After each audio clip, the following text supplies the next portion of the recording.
La ville s'y connaît en ténèbres. Les ombres nocturnes et les obscurités de l'âme n'ont pas de secret pour elle. Les trois éléments qui la constituent, une fois réunis, forment un ensemble qui transcende ses composantes. La ville, ce sont les gens qui y vivent, ce sont les maisons qu'ils ont construites pour s'y réfugier ou y faire des affaires, et c'est le sol. Les habitants de Salem sont en majorité d'origine anglo-saxonne ou française. Le reste ne compte pas plus qu'une pincée de poivre dans une boîte de sel. Il n'y a pratiquement pas de mélange entre les communautés. Les maisons sont presque toutes en bois, un bon bois bien solide.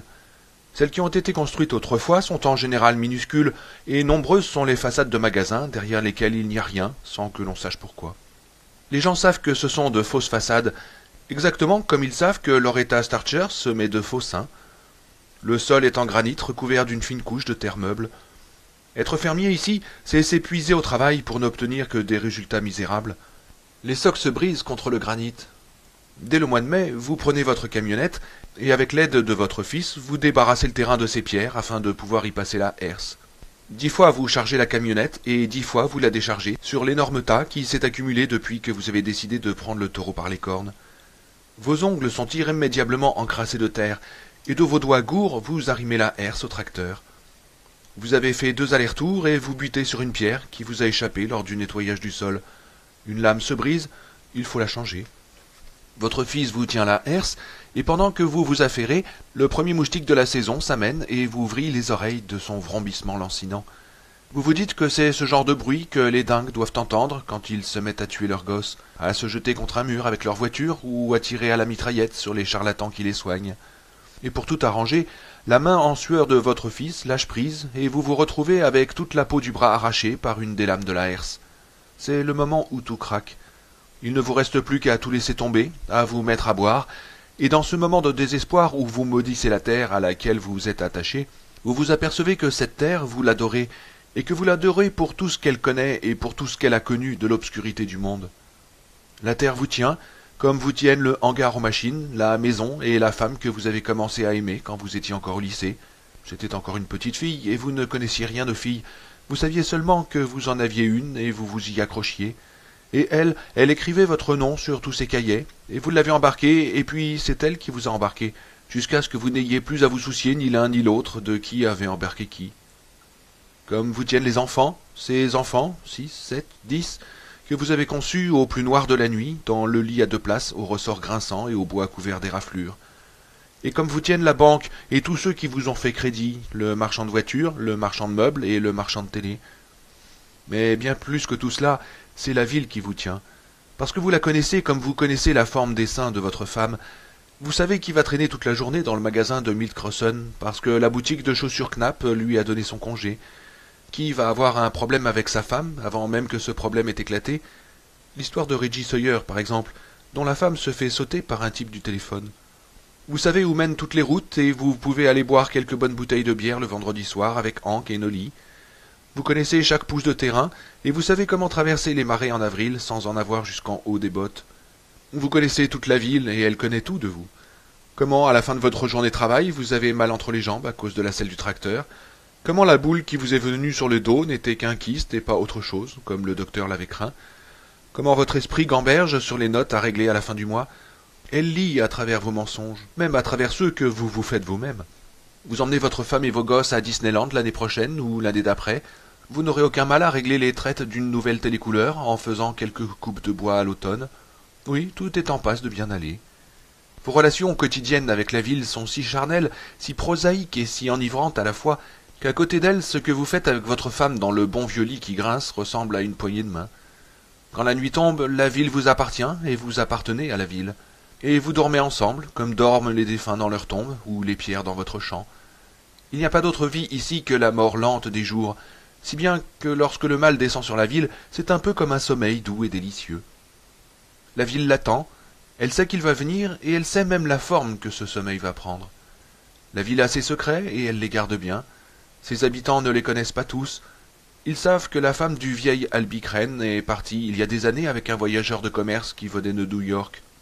Ou ils croient le savoir, car en réalité Albie a fendu la tête de sa femme après le départ du voyageur.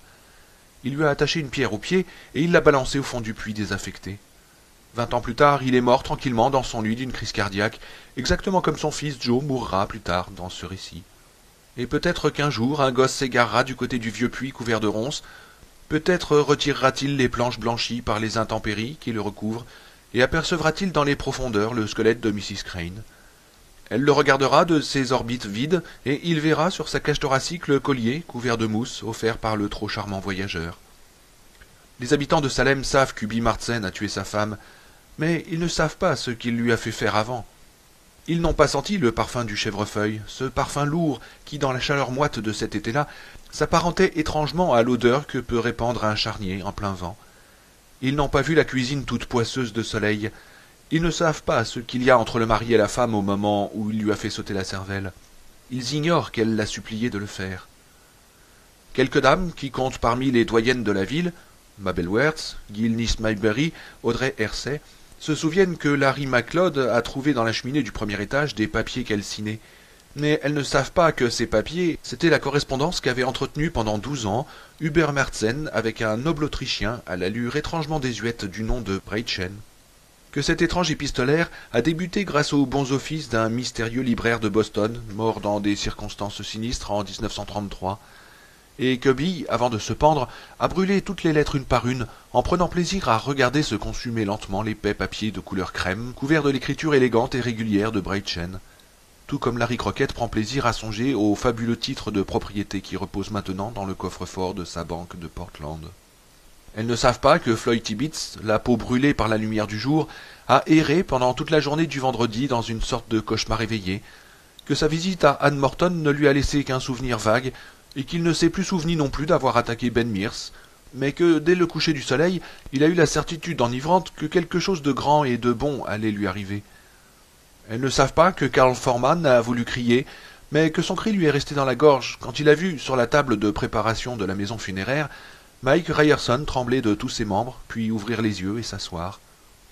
Elles ne savent pas que le bébé MacDougall, âgé de 10 mois, ne s'est même pas débattu quand Danny Glick était entré par la fenêtre de sa chambre, l'a enlevé de son berceau et a enfoncé ses dents dans sa gorge fragile, bleuie par les coups que lui avait donnés sa mère. Ce sont là les secrets de la ville. Certains seront un jour dévoilés, d'autres jamais. Mais la ville garde toujours son visage impassible. Elle ne se soucie pas plus des œuvres du démon que celles de Dieu ou de l'homme. La ville s'y connaît en ténèbres, et les ténèbres lui suffisent. Dès qu'elle se réveilla, Sandy MacDougall eut conscience que quelque chose n'allait pas, mais sans savoir quoi. Dans le grand lit, la place de son mari était inoccupée. C'était le jour de congé de Roy, et il était parti pêcher avec des amis. Il serait de retour vers midi. Rien ne brûlait, et elle n'avait mal nulle part. Alors qu'y avait-il? Le soleil. Il y avait quelque chose qui n'allait pas avec le soleil. Les branches de l'érable devant la fenêtre dansaient sur la tenture murale. Or, Randy la réveillait toujours avant ce moment où le soleil projetait l'ombre de l'arbre sur le mur. Stupéfaite, elle regarda vite la pendule. Il était 9h10. L'angoisse lui serra la gorge. « Randy !» appela-t-elle. Elle se précipita à l'autre bout de la caravane, sa chemise de nuit flottant autour d'elle. « Randy, mon chéri !» La chambre du bébé était baignée de soleil. Au-dessus du berceau, l'unique fenêtre était ouverte. Elle l'avait pourtant fermée avant d'aller se coucher. Elle la fermait toujours. Le berceau était vide. « Randy !» murmura-t-elle, et elle le vit. Le petit corps, encore vêtu du pyjama du docteur Denton, avait été jeté dans un coin de la pièce comme un déchet, et gisait, une jambe dressée dans une attitude grotesque. « Randy !» Le visage ravagé, elle tomba à genoux à côté de son fils, le prit dans ses bras et le berça, mais le corps de l'enfant était froid. Tony Glick se réveilla le samedi matin en entendant sa femme tomber dans le salon. « Margie !» appela-t-il en balançant ses jambes en dehors du lit. « Margie !» Au bout d'un instant, qui lui parut très long, elle répondit. « Oui, Tony, ça va !» Il s'assit sur le bord du lit et regarda ses pieds d'un air absent. Il avait pris un congé, et depuis une semaine il dormait énormément, d'un sommeil sans rêve qui balayait tout. À 7h30 du soir, il était dans son lit, il y restait jusqu'à 10h du matin, et l'après-midi il faisait un somme de 2 à 3. Ainsi, les 8 jours qui avaient suivi les funérailles tragiques de son fils s'étaient écoulés comme dans un brouillard. Des gens venaient avec des provisions, ragoûts, conserves, gâteaux. Margie disait qu'elle ne voyait pas ce qu'ils allaient en faire. Ils n'avaient faim ni l'un ni l'autre. Le mercredi soir, ils avaient essayé de faire l'amour, et ils s'étaient mis à pleurer tous les deux. Margie n'avait pas l'air bien du tout. Pour s'en sortir, elle s'était mise à nettoyer la maison de la cave au grenier, avec un acharnement maniaque qui l'empêchait de penser. Tout au long de la journée, leur demeure résonnait du bruit des seaux et du vrombissement de l'aspirateur, et l'air empestait l'ammoniaque. Elle avait pris les habits et les jouets de ses fils et en avait fait des paquets bien ficelés pour l'armée du salut. Quand Tony était sorti de leur chambre le jeudi matin, elle avait aligné tous les cartons devant la porte d'entrée. Il n'avait jamais rien vu d'aussi horrible que ces cartons muets. Elle avait traîné tous les tapis dans la cour, derrière la maison, les avait suspendus sur les cordes à linge et les avait battus inlassablement. Tony, malgré la brume qui envahissait son cerveau, avait remarqué combien elle était pâle depuis un jour ou deux. Même ses lèvres semblaient avoir perdu leur couleur. Elle avait de larges cernes bruns autour des yeux. Il remuait tout ça dans sa tête et était sur le point de se laisser retomber sur son lit lorsqu'elle fit une nouvelle chute, et cette fois ne répondit pas à son appel. Il se leva, descendit péniblement jusqu'au salon et la vit étendue sur le plancher, respirant à peine et fixant sur le plafond des yeux hébétés. Elle avait changé tous les meubles de place, ce qui donnait à la pièce une allure bizarre. Son état avait sensiblement empiré depuis la veille, et bien que n'y comprenant pas grand-chose, Tony fut douloureusement frappé par sa mine. Elle était encore en robe de chambre. Dans sa chute, ses jambes s'étaient découvertes jusqu'aux cuisses. Elle avait la pâleur du marbre. Tout le hâle qu'elle avait pris pendant les vacances d'été avait disparu. Ses mains avaient l'air de fantômes. Sa bouche s'ouvrait et se fermait comme si ses poumons n'avaient plus la force de pomper l'air. Il remarqua la forme curieusement proéminente de ses dents, mais n'y prit pas garde. Cela aurait pourtant dû l'éclairer. « Margie, ma chérie !» Elle essaya de répondre, mais n'y parvint pas. Il eut peur et se releva pour rappeler le médecin. Il se dirigeait vers le téléphone quand elle dit « Non, non !» en faisant des efforts surhumains pour s'asseoir et en emplissant la maison de son souffle rauque. « Tire-moi, aide-moi, le soleil est si chaud !» Il s'approcha d'elle, la prit dans ses bras et fut surpris par la légèreté de son fardeau.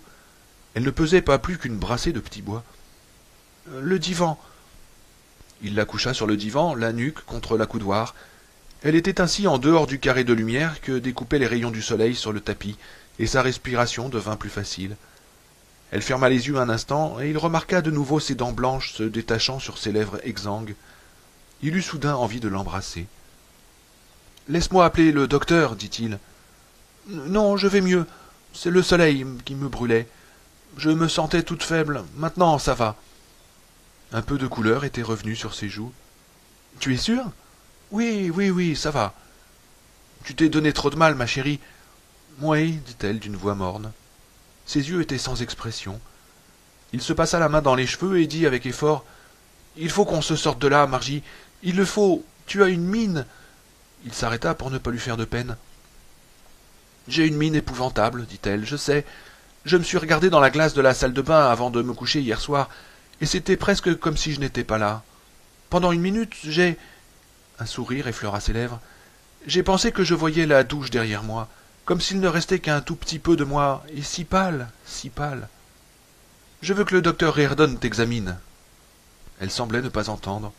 « J'ai fait un rêve merveilleux pendant ces 3 ou 4 dernières nuits, Tony. Un rêve qui avait l'air si vrai.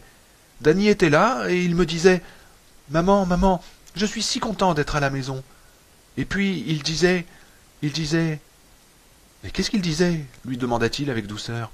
« Il disait qu'il était redevenu mon bébé, mon petit garçon, qui tétait mon lait.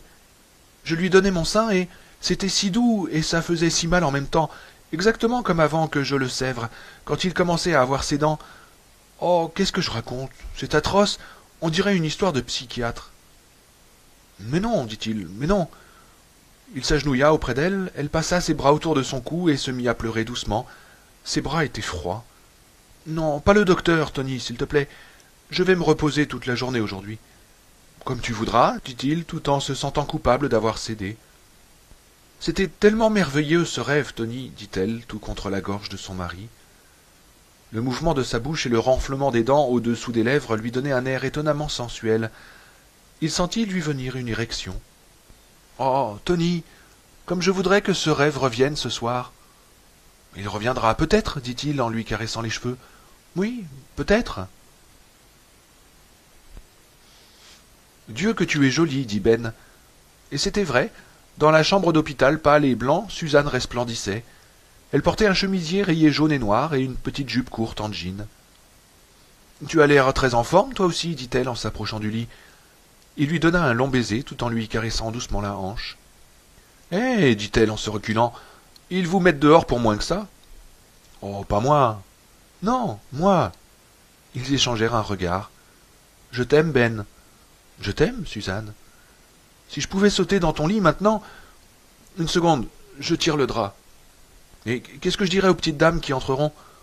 Bon, tu leur diras que tu me donnes le bassin. Elle secoua la tête en souriant et approcha une chaise. Il y a des tas de choses qui se sont passées en ville, Ben. Il prit une expression grave. Quoi donc? Elle hésita. Je ne sais pas par quel bout commencer. Je ne sais même pas ce que j'en pense. Je nage complètement, c'est le moins qu'on puisse dire. Ben, dis les choses comme elles viennent, et je verrai ce que je peux en tirer. Mais d'abord, où en es-tu, toi, Ben? En bonne voie. Le cas n'est pas grave. Le docteur de maths, un type qui s'appelle Cody. Non, mais je parlais de ta tête. Je parlais de ce qu'il y a dedans. Est-ce que tu y crois, toi, à ces histoires de vampires?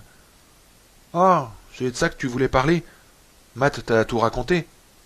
Ben, Matt est ici, dans cet hôpital, à l'étage au-dessus, sous surveillance médicale intensive. Quoi? Ben se souleva sur ses coudes. Qu'est-ce qui lui arrive? Une crise cardiaque. Une crise cardiaque? Oui, le docteur Cody dit que son état s'est stabilisé. Si d'ici 48 heures aucun accident n'intervient, il sera sorti d'affaire. J'étais là quand c'est arrivé. Dis-moi tout ce dont tu te souviens, Suzanne. Toute sa gaieté l'avait abandonné. Son visage au trait fin avait pris une expression concentrée. Perdu au milieu de cette blancheur d'hôpital, il avait l'air terriblement vulnérable. Tu n'as pas répondu à ma question, Ben. Laquelle? Sur ce que j'ai pensé de ce que m'a raconté Matt? Oui. Je répondrai en disant ce que toi tu penses. Tu penses que Marston House m'a tellement tapé sur le ciboulot que je vois partout des araignées alors que je les ai dans le plafond. C'est juste? Oh, si tu veux, mais je me suis jamais dit la chose en termes aussi violents. Je sais, Suzanne. Et maintenant, laisse-moi t'expliquer le cheminement de ma pensée, si j'y arrive. Cela m'aidera peut-être à y voir plus clair. Je vois à ta figure que de ton côté, tu as été passablement ébranlé. Est-ce que je me trompe? Non, mais je ne crois pas. Je ne peux pas. Attends, arrête-toi une minute. Cette petite phrase, je ne peux pas, bloque tout. C'est là-dessus aussi que j'ai buté. Sur ce refus catégorique de l'esprit, je ne peux pas. Je n'ai pas cru à ce que me disait Matt, Suzanne, parce que des choses pareilles ne peuvent pas être vraies. Et pourtant j'ai considéré l'histoire de Matt sous tous ses angles, et je n'ai pu y trouver aucune faille. Reste à l'hypothèse selon laquelle Matt aurait perdu les pédales à un moment ou à un autre. Tu es d'accord? Oui. Et est-ce qu'il t'a paru fou? Non, non, mais... Attends, il leva la main pour l'arrêter. Tu te remets à te dire « je ne peux pas », non? Enfin si, je crois, dit Suzanne. Quant à moi, il ne m'a paru ni fou ni exalté, poursuivit Ben. Et tu sais comme moi que les idées paranoïaques ou les complexes de persécution ne vous viennent jamais en une nuit. Ils mettent du temps à se développer, ils ont besoin d'être entretenus. As-tu jamais entendu dire en ville qu'il manquait une case à Matt? Matt t'a-t-il jamais dit que quelqu'un lui en voulait à mort? A-t-il jamais milité pour des causes discutables, contre l'introduction du fluor dans l'eau des villes ou pour la réunification du Vietnam? Participait-il à des séances de spiritisme? S'intéressait-il plus que de raison à l'astrologie ou à la réincarnation? A-t-il été entendu par la police pour une raison quelconque? Non, non à toutes ces questions, mais Ben, ça me fait mal de dire ça à propos de Matt, même si je ne fais que suggérer une hypothèse. Il arrive que des gens deviennent fous tout doucement, de l'intérieur. Je ne le crois pas, dit Ben d'une voix calme. Il y a toujours des signes. Quelquefois on n'y fait pas attention avant, mais après ça vous revient. Si tu faisais partie d'un jury, et si Matt venait témoigner à propos d'un accident de voiture, est-ce que tu ajouterais foi à son témoignage? Oui. Et est-ce que tu l'aurais cru s'il t'avait dit avoir vu un rôdeur entrer chez lui et tuer Mike Ryerson? Oui, je crois que oui. Mais ce qu'il t'a dit, tu ne le crois pas. Mais, Ben, c'est que je ne peux pas. Voilà, tu recommences. Il la vit prête à protester et l'arrêta du geste. Je ne discute pas du cas de Matt, Suzanne. J'essaye de voir quel chemin a suivi ma pensée. Tu es d'accord? Oui, vas-y. Ma seconde hypothèse, c'est que quelqu'un aurait pu vouloir lui mettre une mauvaise affaire sur le dos, par pure méchanceté ou par rancune. Oui, ça m'est venu aussi à l'esprit, dit Suzanne. Matt dit qu'il n'a pas d'ennemis, reprit Ben, et je le crois. Mais tout le monde a des ennemis. Oh, à degrés divers. N'oublie pas que le plus important, il y a un mort dans cette histoire. Il faudrait admettre que quelqu'un en voulait suffisamment à Matt pour tuer Mike Ryerson, étant entendu que c'était le seul moyen de le mettre vraiment dans de mauvais draps. Pourquoi le seul moyen? Parce que sans cadavre, les choses n'ont pas la même gravité. Et pourtant, d'après Matt, il a rencontré Mike absolument par hasard. Personne ne l'a entraîné chez d'elle jeudi soir. Il n'y a pas eu d'appel anonyme, ni de lettre, rien. Le fait que cette rencontre ait été totalement fortuite suffit à écarter l'hypothèse d'une telle machination. Alors, qu'est-ce qui reste comme explication rationnelle? Demanda Suzanne. Que Matt a entendu la fenêtre qui s'ouvrait, le rire et les bruits de succion dans un rêve, que la mort de Mike est due à des causes naturelles que l'on n'a pas encore pu déterminer. Et tu y crois? Demanda Suzanne. Je ne crois pas qu'il ait rêvé que la fenêtre s'ouvrait. Elle était ouverte. Et le store extérieur était tombé sur la pelouse. Je l'ai remarqué, et Parkins Gillespie aussi. J'ai remarqué également autre chose. Les stores de maths sont fixés à l'aide de crochets qui se manœuvrent de l'extérieur et non de l'intérieur. Le store n'aurait donc pu être arraché de l'intérieur qu'en descellant les crochets avec un tournevis ou une lame de couteau. Et encore, ça n'aurait pas été facile. Et ça aurait laissé des traces, et je n'ai pas vu de traces. Dernière remarque, la terre autour de la maison était relativement meuble.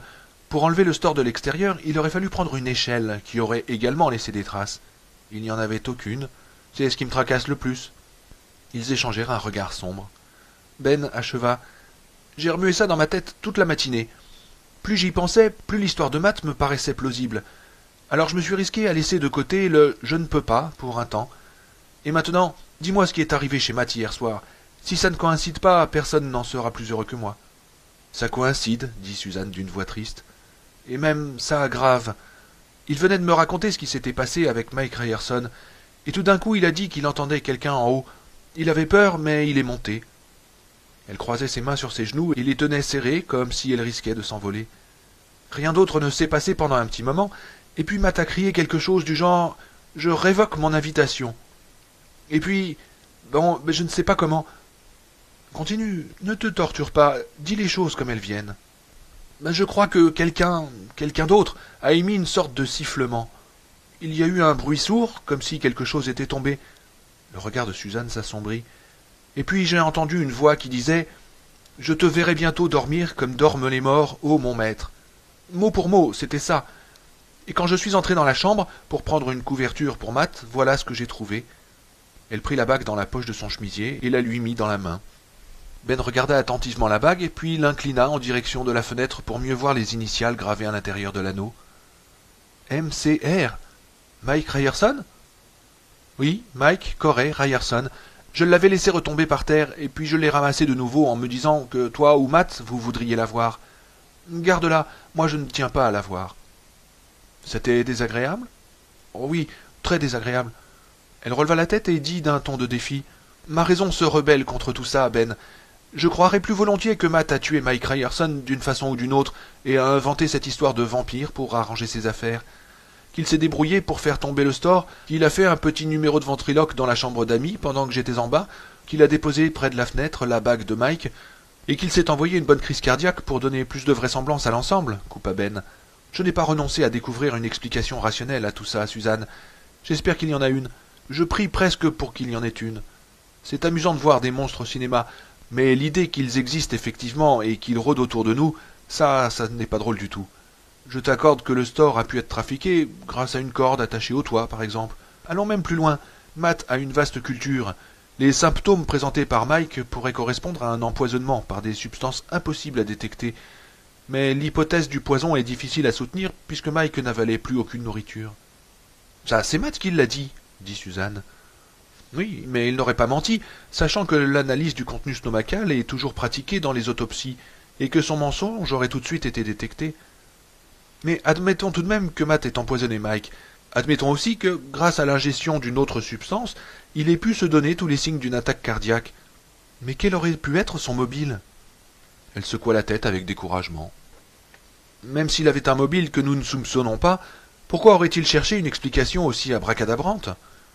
J'imagine qu'en partant de ces données, Ellery Quinn se débrouillerait pour mettre sur pied une intrigue policière, mais la vie est bien loin de ressembler à un roman d'Ellery Quinn. Mais l'histoire de Matt, Ben, c'est dément. Et Hiroshima, ça ne l'était pas? Oh, arrête ça, éclata Suzanne. Ne joue pas au philosophe. Ça ne te va pas. Nous sommes en train de parler de contes de bonnes femmes, de cauchemars, de psychose. Je ne sais pas comment tu peux appeler ça. Oh, on s'embourbe si on reste à ce niveau-là. Il faut faire des rapprochements et élever le débat. Le monde se disloque sous nos yeux et tu te mets des œillères pour ne voir que tes vampires. Salem, c'est ma ville, dit Suzanne avec obstination. S'il s'y passe quelque chose, c'est du réel, c'est pas de la philosophie. Entièrement d'accord avec toi, dit Ben, en donnant quelques petits coups sur sa tête bandée. Ton ex-ami s'est chargé de me le faire comprendre. Oh, ça me désole, Ben. C'est un côté de Floyd que je ne connaissais pas. Ça m'étonne énormément de lui. Et où est-il maintenant demanda Ben. Dans la cellule où on met les ivrognes. Parkins Gillespie a dit à maman qu'il faudrait le déférer aux autorités du comté, autrement dit au shérif McCaslin, mais qu'il voulait attendre de savoir si tu comptais déposer une plainte. Et qu'est-ce que t'en penses, toi? Je n'en pense rien, dit-elle d'une voix ferme. Il ne fait plus partie de ma vie. Eh bien, je ne déposerai pas de plainte. Suzanne haussa les sourcils. Mais je voudrais lui parler. De nous? Je voudrais lui demander pourquoi il est venu me trouver avec un grand manteau, un chapeau, des lunettes de soleil et des gants de caoutchouc. Quoi? Le soleil était encore haut, dit Ben en la regardant. Il semble que Floyd ne supportait pas d'être exposé à ces rayons. Ils se regardèrent en silence. Les derniers mots de Ben se passaient de commentaires. Quand Dolly revint de l'excellent avec un petit déjeuner pour Floyd, celui-ci dormait profondément. Nolly pensa qu'il serait absurde de le réveiller juste pour avaler 2 œufs au plâtre cuits par Pauline Dickens et 5 ou 6 morceaux de lard baignant dans l'huile. Aussi décida-t-il de se dévouer et de les manger. Il but aussi le café. Il était bon, le café que faisait Pauline. Ça, il fallait le reconnaître. Mais quand il apporta à Floyd son déjeuner et qu'il le trouva toujours endormi dans la même position, Nolly commença à s'inquiéter. Il posa le plateau par terre et prit une cuillère pour taper sur les barreaux de la porte. « Hé, Floyd! Réveille-toi, je t'apporte ton déjeuner. » Floyd ne bougea pas. Alors Nolly sortit son trousseau de clés, mais au moment de mettre la clé dans la serrure, il s'arrêta. Dans le détective de la semaine dernière, il avait lu l'histoire d'un dur qui avait fait semblant d'être malade et avait bondi sur son gardien sitôt la porte ouverte. Nolly n'avait jamais considéré Floyd comme un dur, mais tout de même, ce qu'il avait fait à ce Ben Mears, c'était loin d'être une caresse. Il resta donc là, indécis, la cuillère dans une main et le trousseau de clés dans l'autre.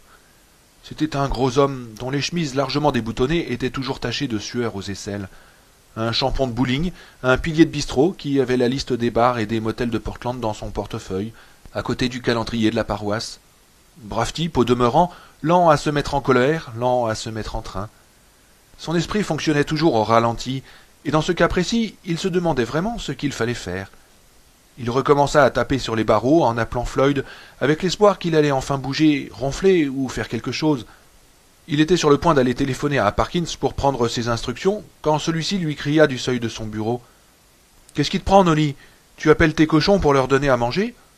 Nolly rougit. « Floyd ne bouge pas, Park. J'ai peur qu'il soit...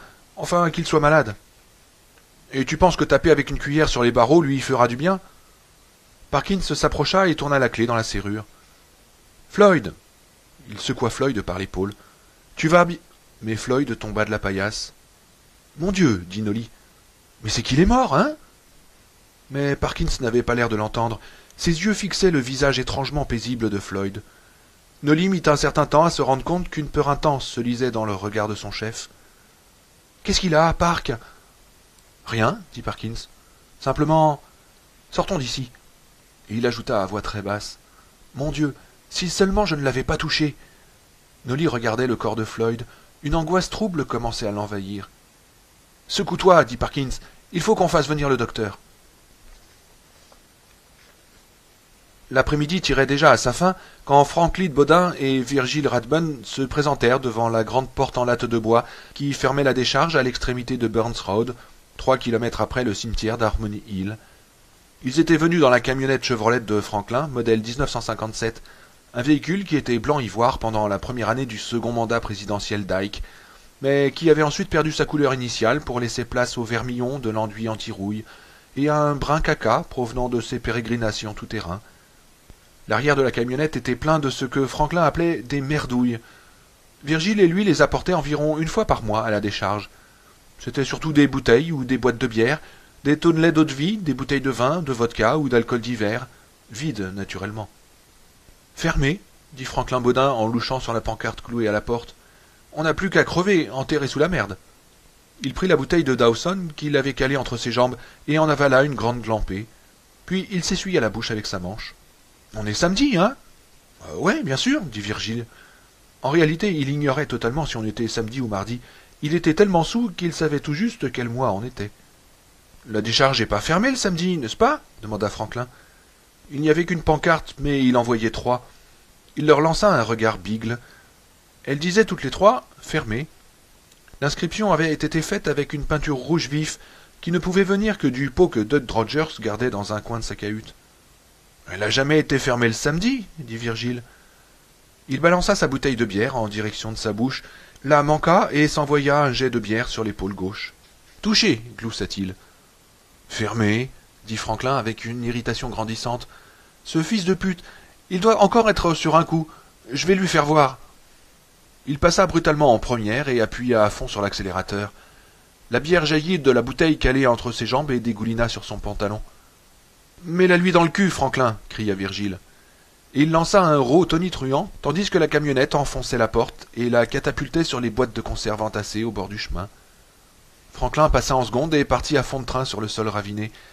La camionnette rebondissait follement sur ses amortisseurs fatigués. Des bouteilles étaient éjectées de l'arrière du véhicule et s'écrasaient au sol. Les mouettes tournoyaient dans le ciel en criant. « Putain de bossu de malheur! On dirait qu'il n'a pas refait le chemin et qu'il n'a pas brûlé la merde de cette semaine, » dit Franklin. Il appuya des 2 pieds sur le frein. La pédale se colla au plancher en gémissant et bientôt la camionnette s'arrêta. « Il doit être en train de cuver une cuite quelque part. V'là ce que c'est. »« Oh, j'ai jamais vu Dot boire de trop, » dit Virgile en jetant sa bouteille vide par la portière et en tirant une autre du carton brun posé dans la cabine. Il l'ouvrit contre la serrure de la porte et la bière lui éclaboussa la main. « Les bossus sont tous des soulards, » dit Franklin sentencieusement. Croyant la fenêtre ouverte, il lança un crachat qui rebondit sur la vitre et s'écrasa sur la manche de sa chemise, qu'il n'eut plus qu'à essuyer au carreau. « On va le chercher. Il s'est peut-être passé quelque chose. » Il décrivit un vaste cercle en marche arrière pour finalement s'arrêter au ras du dernier tas d'ordures. Quand il eut coupé le moteur, il leur sembla que le silence tombait sur eux tout d'un coup. On n'entendait plus que le cri incessant des mouettes. « Ce que c'est tranquille, dis donc !» grommela Virgile. Ils sortirent de la camionnette et se dirigèrent vers l'arrière du véhicule. Franklin défit les crochets qui maintenaient la porte. Elle tomba d'un coup sec en craquant. Les mouettes en train de chercher leur pitance à l'autre bout de la décharge s'envolèrent en poussant des cris outragés. Franklin et Virgile grimpèrent dans la camionnette sans mot dire et commencèrent à déverser la merdouille sur le tas. Les sacs en plastique tournoyaient en l'air et éclataient à l'atterrissage. Pour les 2 hommes, c'était de la routine. Ils faisaient partie de la ville comme les autres, mais peu de gens avaient conscience de leur existence. D'abord parce que la ville, par convention tacite, les ignorait, ensuite parce qu'ils s'étaient eux-mêmes appliqués à se confondre avec le paysage. Lorsqu'on rencontrait la camionnette de Franklin sur la route, à peine croisée, on n'y pensait plus. Lorsqu'on voyait une petite fumée noire sortir de la cheminée en fer blanc de leur cahute et monter dans le ciel gris de novembre, on faisait glisser son regard au-dessus ou à côté. Lorsqu'on voyait Virgile sortir de la braderie de Cumberland avec une bouteille de vodka dans un sac en plastique marron, on lui disait bonjour, mais l'instant d'après, on était incapable de se souvenir à qui on avait parlé. Le visage était familier, mais impossible de se rappeler le nom. Le frère de Franklin n'était autre que Derek Bodin, le père de Richie, l'ex-caïd de l'école primaire de Stanley Street. Et Derek lui-même avait presque oublié que Franklin avait toujours bon pied bon œil et habitait la ville. C'était comme si, petit à petit, ils s'étaient tous les 2 perdus dans la grisaille. La camionnette était vide. Franklin lança la dernière boîte sur le tas. Boum, et remonta son pantalon de travail kaki. « Et maintenant, on va voir Dud, » dit-il. Ils descendirent de la camionnette. Virgile se prit les pieds dans un de ses lacets et faillit tomber. « Putain, comment qu'ils fabriquent maintenant leur machin » grommela-t-il d'une voix pâteuse. Ils allèrent jusqu'à la cahute en papier goudronné de Dud. La porte était fermée. « Dud » hurla Franklin. « Hé, Dud Rogers !» Il donna un coup de pied dans la porte qui fit tressauter la cahute. Le crochet qui la maintenait fermée de l'intérieur sauta et la porte s'ouvrit brutalement. La pièce était vide, mais il y régnait une odeur à la fois douce et âcre qui fit grimacer ses connaisseurs en puanteurs variées. Une odeur de cornichon rance, pensa fugitivement Franklin. « Fils de pute, dit Virgile, c'est pire que la gangrène !» Et pourtant la cahute était impeccable. La chemise de rechange de Dud était suspendue à un crochet au-dessus du lit. La vieille chaise de cuisine était bien rangée contre la table et le lit était fait au carré.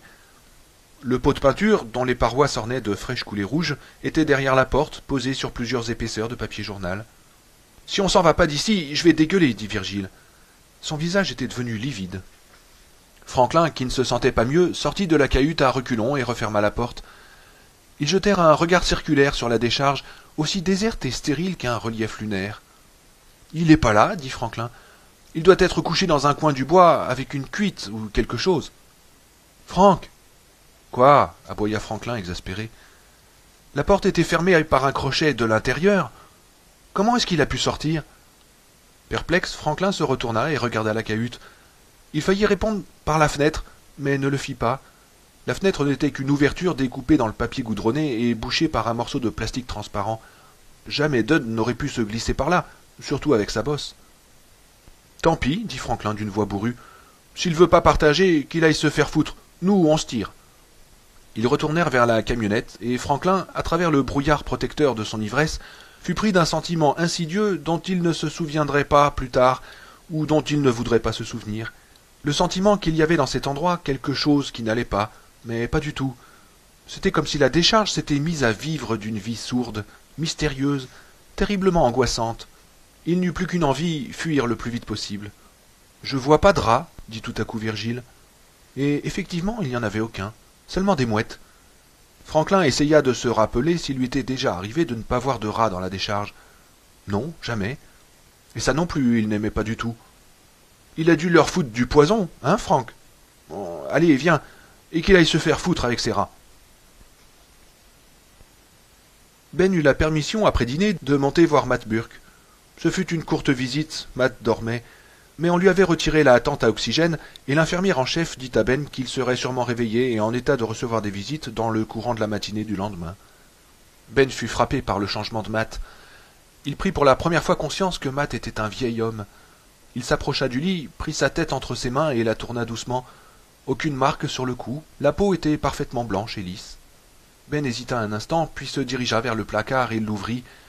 Les vêtements de Matt étaient accrochés à des cintres et il vit suspendu à une patère fixée à l'intérieur de la porte le crucifix que le vieux professeur portait lors de la visite de Suzanne. Chaîne et croix brillaient doucement sous la lumière tamisée de la chambre. Il le décrocha et le mit autour du cou de Matt. « Hé, qu'est-ce que vous faites ?» Une infirmière venait d'entrer. « Je lui mets sa croix autour du cou. »« Il est catholique ?»« Oui, depuis peu, » dit Ben d'une voix triste. Il était 9 heures. Ben, assis dans son lit, était en train de regarder le film du samedi soir à la télé lorsque le téléphone sonna. C'était Suzanne. Elle avait une voix bouleversée. « Ben, Floyd Tibbets est mort. Mort dans sa cellule la nuit dernière. Le docteur Cody a parlé d'anémie aiguë. Mais Ben, Floyd a été mon boyfriend. Je sais qu'il avait une très forte tension. C'est même pour ça qu'il n'avait pas fait son service. »« Calme-toi, dit Ben en se redressant sur ses oreillers. Oh, il n'y a pas que ça. Une famille du Bend, les McDougall, leur bébé de 10 mois est mort. Ils ont emmené Mrs. McDougall pour l'interroger. Sais-tu comment est mort le bébé? Maman m'a dit que Mrs. Evans avait entendu Sandra McDougall hurler, qu'elle était allée voir ce qui se passait et qu'elle avait appelé le vieux docteur Plowman. Plowman n'a rien dit, mais Mrs. Evans a dit que le bébé ne présentait rien d'anormal, sauf qu'il était mort. Oh, quand je pense que Matt et moi, on est là comme des crétins à ne rien pouvoir faire, dit Ben plus pour lui-même que pour Suzanne. Comme si c'était un fait exprès. Attends, il y a encore autre chose. Quoi? Carl Foreman a disparu, et le corps de Mike Ryerson aussi. Ça se vérifie, dit-il malgré lui. Ça ne peut être que ça. Je sors demain d'ici. Mais est-ce qu'ils vont te laisser partir si vite? Ils n'auront rien à dire, dit Ben d'une voix absente. Ce n'était pas à ça qu'il pensait. As-tu un crucifix? Moi? Dit Suzanne, d'une voix étonnée et légèrement amusée. Mon Dieu, non. Je ne plaisante pas, Suzanne. Je n'ai jamais été plus sérieux. Sais-tu où tu pourrais en trouver un à cette heure-ci? Oh, il y a bien Marie Baudin. Je pourrais aller à pied. Non, ne va pas dans les rues. Reste chez toi. Fabrique-toi une croix, même s'il ne s'agit que de 2 bouts de bois collés ensemble, et pose-la à côté de ton lit. Ben, je n'arrive pas encore à y croire. Un maniaque peut-être, quelqu'un qui pense qu'il est un vampire, mais... Dis-toi ce que tu veux, mais fabrique-toi une croix. Mais Ben... Le feras-tu, oui ou non, même si ce n'est qu'un caprice de ma part? Oui, dit Suzanne à contre-cœur. Peux-tu venir à l'hôpital demain vers 9 heures? Oui. Bien. Nous monterons ensemble dans la chambre de Matt et puis nous parlerons au docteur Cody. Mais il va penser que tu es fou, Ben. Tu le sais, ça. Oui, peut-être. Mais reconnais que quand il fait noir, tout ça paraît beaucoup plus vraisemblable. Ouais, dit-elle à voix basse. Oh oui, Dieu sait. Ben se mit sans raison à penser à Miranda, à la façon dont elle était morte, la moto dérapant sur la route mouillée, le cri qu'elle avait poussé, sa peur à lui, brutale, affreuse, et la camionnette qui grossissait, tandis qu'il se jetait sur elle. Suzanne? Oui? Fais attention à toi, je t'en prie. Quand elle eut raccroché, il reposa doucement le récepteur et regarda sans les voir Doris Day et Rock Hudson qui s'agitaient sur l'écran de la télé. Il se sentait démuni, vulnérable. Il n'avait pas de croix. Ses yeux s'attardèrent sur les fenêtres, 2 carrés noirs. Il se sentit envahi par une terreur semblable à celle que les enfants éprouvent quand on les laisse dans l'obscurité, et il s'empressa de ramener son regard sur Doris Day, qui éprouvait quelque difficulté à tremper un chien hirsute dans un bain de mousse. La morgue de Portland était une pièce froide et aseptisée, uniformément revêtue de carreaux en porcelaine verte. Le sol et les murs étaient d'un vert moyen et le plafond d'un vert plus clair. Tout le long des murs s'alignaient des portes métalliques qui ressemblaient à des portes de consigne. De longs tubes fluorescents répandaient une lumière glacée sur l'ensemble de la pièce. C'était un décor qui n'avait rien d'exaltant, mais aucun usager ne s'en était encore plaint. Ce samedi soir, à 10h moins le quart, les 2 employés de service pénétrèrent dans la pièce, roulant un chariot sur lequel était étendu, recouvert d'un drap, le corps d'un jeune homosexuel tué dans un bar du bas de la ville. C'était leur premier cadavre de la soirée. Les accidents mortels de la route ne leur parvenaient d'habitude qu'entre 1h et 3h du matin. Buddy Bascombe était en plein dans une histoire grivoise, ayant trait aux déodorants vaginaux, quand il s'arrêta au beau milieu d'une phrase, les yeux fixés sur l'alignement des portes de M à Z. 2 des portes étaient ouvertes. Bob Greenberg avait suivi son regard. Tous 2 laissèrent le nouvel arrivant en plan et allèrent voir la chose de plus près. Tandis que Bob se dirigeait vers la 2e porte, Buddy lut l'affiche signalétique attachée à la première. Tibbits Floyd Martin, sexe masculin, admis le 4 octobre, autopsie prévue le 5, signature Dr Cody. Il manœuvra la poignée et elle tourna silencieusement sur ses gonds. Vide. Hé lui cria Greenberg, c'est tout vide. Celui qui nous a joué ce tour. Mais je n'ai pas quitté l'entrée, dit Buddy. Personne n'est venu. J'en jurerais. Ça a dû arriver pendant que Cartier était de service. Quel est le nom du tien? MacDougall Randall Fratus. Mais qu'est-ce que ça veut dire, ce qui est à côté? Enfant, dit Buddy d'une voix sinistre. Mon Dieu, je crois qu'on est dans un sacré pétrin. Quelque chose l'avait réveillé. Il resta immobile, les yeux levés vers le plafond dans l'obscurité totale. Un bruit. Du bruit. Mais non, la maison était silencieuse. Ah, ça recommençait. Un grattement. Mark Petrie changea de position et regarda du côté de la fenêtre. Danny Glick l'observait à travers la vitre. Sa peau était d'une pâleur mortelle, ses yeux rouges et luisants comme ceux d'un animal sauvage. Un liquide noirâtre lui coulait des lèvres sur le menton, et quand il vit le regard de Mark fixé sur lui, il découvrit ses dents longues et pointues en un sourire hideux. « Laisse-moi entrer, Mark. Je veux jouer avec toi. » Il n'y avait rien à quoi s'accrocher à l'extérieur. La chambre était au premier et la fenêtre n'avait pas de rebord, et pourtant le visiteur hideux était là, flottant dans l'espace. Peut-être était-il suspendu au toit, comme quelque monstrueux insecte. « Mark, je suis enfin venu. Mark, je t'en prie. » Naturellement, il faut qu'on les invite à entrer. Il le savait pour l'avoir lu dans ses revues d'épouvante, celles dont sa mère craignait qu'elles le traumatisent ou le pervertissent. Il se leva et fut sur le point de tomber.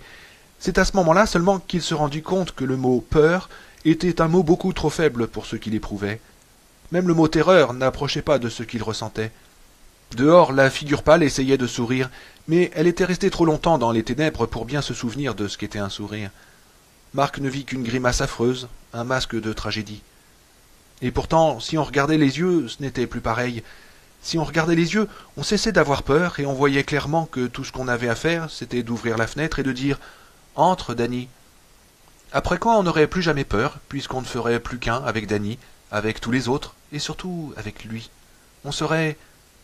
Non, c'est comme ça qu'ils arrivent à vous avoir. Il détacha ses yeux de ceux de son ami au prix d'un immense effort de volonté. « Mark, laisse-moi entrer. Je te l'ordonne. Il te l'ordonne. Marc avança de nouveau vers la fenêtre. Il ne pouvait s'en empêcher, pas moyen de résister à cette voix. À mesure qu'il approchait, il voyait le visage avide du petit garçon de l'autre côté de la vitre se tordre en une grimace de convoitise de plus en plus accentuée. Quand il fut tout près, Danny tendit les bras et gratta au carreau de ses doigts noircis de terre. « Pense à quelque chose, vite, vite !» « Le thé, murmura-t-il d'une voix rauque. Ton thé t'a-t-il ôté tatou? Takati t'a quitté? Raviro, ro tantara. Danny Glick lui lança d'une voix sifflante. Marc, ouvre la fenêtre. Ram la pataro. La fenêtre, Marc, il te l'ordonne. Ro brûla patara, grâce quoi pat qui quittaro. Il faiblissait. Cette voix insidieuse était plus forte que toutes ses défenses, et l'ordre ne souffrait pas la désobéissance. Son regard tomba sur le bureau où il se déployait la petite troupe de ces monstres miniatures, qui lui paraissaient maintenant tellement dérisoires. Tout à coup ses yeux s'élargirent. Il venait de se poser sur un élément du tableau d'ensemble. Un fantôme en plastique errait dans un cimetière également en plastique. Sur une des tombes, il y avait une croix. Sans prendre le temps de réfléchir, comme l'aurait fait un adulte, son père par exemple, et cela aurait sans nul doute causé sa perte, Marc saisit la croix, la tint cachée dans son poing serré et dit d'une voix forte « Entre donc !» Le visage de Danny s'illumina d'une expression de triomphe bestiale. La fenêtre se souleva, il pénétra dans la pièce et fit 2 pas en avant. Son souffle exhalait une odeur putride. Ses mains blanches et froides glissèrent le long des épaules de Marc. Sa tête s'inclina, comme celle d'un chien qui va mordre, et sa lèvre supérieure se retroussa, découvrant de longues canines pointues. Marc, d'un geste circulaire du bras, réussit à appliquer par surprise la croix sur la joue de Danny Glick. Son cri fut horrible, un cri au-delà des cris, qui transperça le cerveau de Marc et lui atteignit l'âme. Le sourire de triomphe de l'enfant vampire se transforma en une affreuse grimace d'agonie. La créature hideuse se rejeta en arrière et plongea, ou plutôt tomba dans la nuit. Mais Marc eut le temps de voir sa chair se désagréger jusqu'à n'être plus qu'une fumée. Et ce fut fini, comme si rien ne s'était passé. Mais pendant un moment, la croix brilla d'une lumière vive, semblable à celle du filament d'une lampe électrique, puis la clarté s'atténua et disparut. À travers les craquements du plancher, il entendit un bruit familier. C'était l'interrupteur de la lampe de chevet de ses parents, et puis la voix de son père. « Mais qu'est-ce qui se passe donc ?» 2 minutes plus tard, la porte de sa chambre s'ouvrait. C'était assez pour lui laisser le temps de faire rentrer les choses dans l'ordre. « Tu es réveillé, mon garçon ?» demanda Henri Pétri à voix basse. « Plus ou moins, répondit Marc d'une voix ensommeillée. « As-tu fait un cauchemar ?»« Je crois. Je ne me rappelle pas. Tu as crié en dormant. »« Oh, je suis désolé. »« Non, il n'y a pas de quoi. » Henri Pétri rappela alors à son fils l'époque où il n'était qu'un tout petit en pyjama de coton bleu, qui réveillait ses parents à toute heure de la nuit, comme font les bébés. « Veux-tu un verre d'eau ?»« Non, merci, papa. » Henri Pétri jeta un regard circulaire sur la chambre et chercha à comprendre pourquoi il s'était réveillé en sueur, avec l'impression qu'un désastre venait d'être évité de peu. Il était encore sous le coup, et pourtant tout semblait parfaitement normal. La fenêtre était fermée, la chambre était en ordre. « Marc, est-ce qu'il y a quelque chose qui ne va pas ?»« Non, papa. »« Bon, bien, bonsoir. »« Bonsoir. » La porte se ferma doucement, et Marc entendit le bruit sourd des pantoufles de son père sur les marches de l'escalier. Il pouvait enfin se détendre complètement. Il poussa un soupir de soulagement et s'appliqua à relâcher ses muscles. Un adulte, un enfant plus jeune ou plus âgé aurait risqué la crise nerveuse en cet instant. Mais Marc sentit sa terreur le quitter par degrés, comme lorsque le vent sur la plage vous sèche doucement au sortir de l'eau. Il s'assoupit en douceur, mais avant de sombrer complètement, il se surprit à réfléchir, comme il le faisait souvent d'ailleurs, à l'étrangeté des adultes. Il fallait qu'ils prennent des laxatifs, de l'alcool, des somnifères, pour échapper à leurs angoisses et trouver le sommeil. Et pourtant, comme leur crainte était ordinaire et facile à maîtriser. Travail, argent, qu'est-ce que la maîtresse va penser si je ne peux pas acheter des vêtements neufs à Jenny? Est-ce que ma femme m'aime encore? Où sont mes vrais amis? Comme elles paraissent ternes à côté des terreurs que chaque enfant retrouve le soir dans l'obscurité de sa chambre, sans espoir d'être compris de personne excepté d'un autre enfant. Il n'y a pas de thérapie de groupe, pas de cure psychanalytique, pas d'assistante sociale prévue pour le gosse qui doit, nuit après nuit, affronter seul la menace obscure de toutes ces choses qu'on ne voit pas, mais qui sont là, prêtes à bondir, sous le lit, dans la cave, partout où l'œil ne peut percer le noir. L'unique voie de salut, c'est la sclérose de l'imagination, autrement dit le passage à l'état adulte. Marc se dit tout cela sans le formuler vraiment, dans une sorte de sténographie mentale à la fois rapide et simple. La nuit précédente, Matt Burke était confronté à l'horreur. Il en était résulté une crise cardiaque. Cette nuit, Mark avait subi une épreuve semblable, et 10 minutes après, il dormait paisiblement. Telle est la différence entre l'homme et l'enfant. Il avait gardé la croix en plastique dans sa main, mais il ne la tenait pas plus serrée que si c'eût été une pelle pour jouer au sable.